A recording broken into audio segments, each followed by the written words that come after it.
पुर्तगाल वाहिद मुल्क है जो कहता है कि आप हमारे मुल्क में आए, आपको पीआर हम लोग देंगे। ठीक है, मुर्गियों चुप हो जाओ। बड़ी इंपॉर्टेंट इन्फॉर्मेशन मैं शेयर कर रहा हूँ।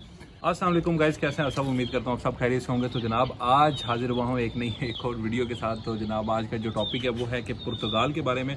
पुर्तगाल बहुत ही जल्दी और बहुत ही कम अरसे में आपको इमिग्रेशन प्रोवाइड कर रहा है। ठीक है, उसके लिए जो मतलब कि डॉक्यूमेंटेशन रिक्वायर्ड है, जो किसी चीज़ की ज़रूरत है वो मैं आपसे शेयर करूंगा कि वो आप मतलब कि 2 साल के अंदर कैसे ले सकते हैं। ठीक है, उसके लिए सबसे पहले आपको कोई आइट्स की ज़रूरत नहीं है, किसी किस्म की आपको मतलब कि वो कोई इंग्लिश टेस्ट वगैरह या फीस ही सबमिट करवाने की बिल्कुल ज़रूरत नहीं है। बस वजह सिर्फ एक और एक ही है, वो ये है कि आपने यूरोप के अंदर लीगली तरीके से एंटर होना है, मतलब कि शेंजन वीज़े से आपने यूरोप के अंदर एंटर होना है। ठीक है, शेंजन वीज़ा लेके एंटर हो आप, अगर पुर्तगाल डायरेक्ट एंटर हो रहे हैं, ठीक है, तो फिर तो आपको 1 साल के अंदर, अगर आप मतलब जॉब करते हैं, जॉब करने के बाद 5-6 जब आप टैक्स पे कर देते हैं, वो टैक्स पे करने के बाद आपको 1 साल बाद इमिग्रेशन के पीआर मतलब कि पीआर आपको वो दे देते हैं। ठीक है, और अगर इसकी एक और सूरत है, कुछ लोग जो होते हैं वो मतलब कि शेंजन वीज़ा ले लेते हैं, वो फ्रांस से, इटली से, जर्मनी से पुर्तगाल एंटर होते हैं, तो उनके लिए भी कोई बड़ी घबराने की बात नहीं है, क्योंकि उसके लिए भी उन्होंने एक रूल बनाया हुआ है। वो ये है कि वो आपको मतलब कि थोड़ा अरसा ज़्यादा हो जाता है,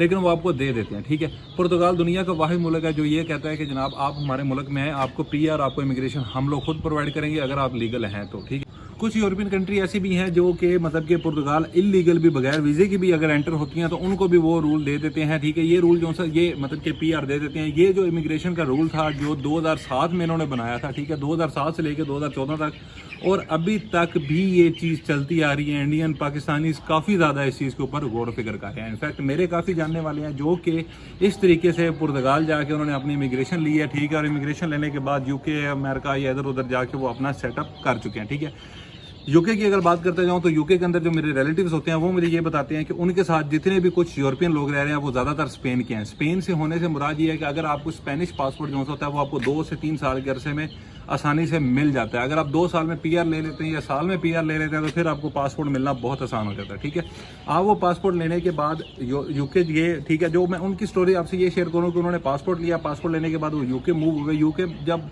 यूरोपियन यूनियन से अलग हो रहा था, ठीक है, तो फिर उन्होंने एक रूल बनाया था कि वो यूरोपियन जितने थे वो आके वहाँ से अपना परमिट, उनसे मतलब का पासपोर्ट अपना चेंज करवा सकते थे। ठीक है, यूरोपियन EU स्विस परमिट वो अपना ले सकते थे, अपनी फैमिली को भी बुला सकते थे, अपनी वाइफ बच्चों को भी वहाँ पे सेटल कर सकते थे। ठीक है, तो कई लोगों ने तो ये फ़ायदा उठाया कि वो पुर्तगाल पासपोर्ट जो उनसे थे, स्पेनिश पासपोर्ट या पुर्तगालियन पासपोर्ट, उसके ऊपर उन्होंने यूरोपियन स्विस परमिट ले के अपने आप को यूके में ही सेटल कर लिया। ठीक है, अच्छा खासा अर्न भी कर रहे हैं, कमा भी रहे हैं। ठीक है, लेकिन जो दोस्त जो कि ये सोच रहे हैं कि मैंने पुर्तगाल या मैंने यूरोप जाना है, ठीक है, बस सिर्फ आप अफोर्ड कर सकें, ठीक है, बात वही आ जाती है कि अगर आप अफोर्ड कर सकते हैं तो आप शेंजन वीज़ा लें जो कि कम, अब बात की जाए यूके की, यूके के अंदर कोई पेपर नहीं है जब तक आप वहाँ पे अपनी फैमिली के साथ मतलब कि सेटलमेंट के काफ़ी चांसेस होते हैं। ठीक है, लेकिन उसके लिए आपको सब फैमिली हो जाए, अकेला बंदा वहाँ पे अगर स्टूडेंट भी जाता है या जो भी जाता है, ठीक है, उसके लिए वहाँ पे सेटलमेंट के पेपर्स के कोई चांस ही नहीं है, 10 साल भी। ठीक है, यूरोप जाएं, यूरोप लीगली एंटर हो, यूरोप लीगल एंटर होने के बाद अगर आप किसी भी स्टेट में यूरोप से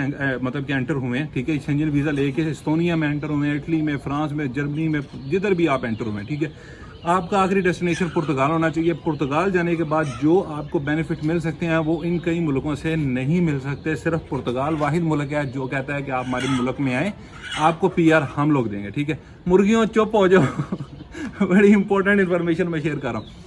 तो खैर आप पुर्तगाल एंटर होंगे, एंटर होने के बाद आपने वहाँ पे, अगर आप पुर्तगाल डायरेक्ट एंटर होते हैं तो आपने 1 साल के अंदर अगर 4-5 टैक्स दे दिए तो आपको 1 साल के अंदर पीआर दे देते हैं। ठीक है, और अगर आप इटली, फ्रांस, जर्मनी या किसी और मुल्क से पुर्तगाल एंट्री लेते हैं तो उसके लिए उन्होंने अभी रूल बनाया है, लेकिन उसके अंदर 18 से 20 माह लग जाते हैं। ठीक है, मतलब कि वो भी 2 साल के अरसे में आपको पासपोर्ट तो आपको मतलब कि पीआर तो लाजमी मिल ही जाती है। ठीक है, तो आगे फिर शुरू हो जाता है पासपोर्ट का प्रोसेस। ये बहुत ही आसान तरीका है अपने आप को लाइफ अपनी आगे सेट करने का। ठीक है, आपको जब स्पेनिश पीआर पुर्तगाल की पीआर मिलती है, आप किसी भी दूसरी कंट्री जा सकते हैं, आप पूरे यूरोप में जिधर मर्जी जाके घूम फिर सकते हैं। आप वहाँ पे काम भी मेरे ख्याल में अलाउ होता नहीं है जब तक आपको पासपोर्ट नहीं मिल जाता। ठीक है, पासपोर्ट मिलने के बाद आप काम भी पूरे यूरोप में किसी भी जगह पे कर सकते हैं। ठीक है, तो खैर ये थी इन्फॉर्मेशन, आपको होप कि आपको अच्छी लगी होगी। ठीक है, इस जैसी और इन्फॉर्मेशन भी मैं आपसे शेयर करूंगा। ठीक है, लेकिन आपने मेरा चैनल लाजमी सब्सक्राइब करना है, बेल आइकन के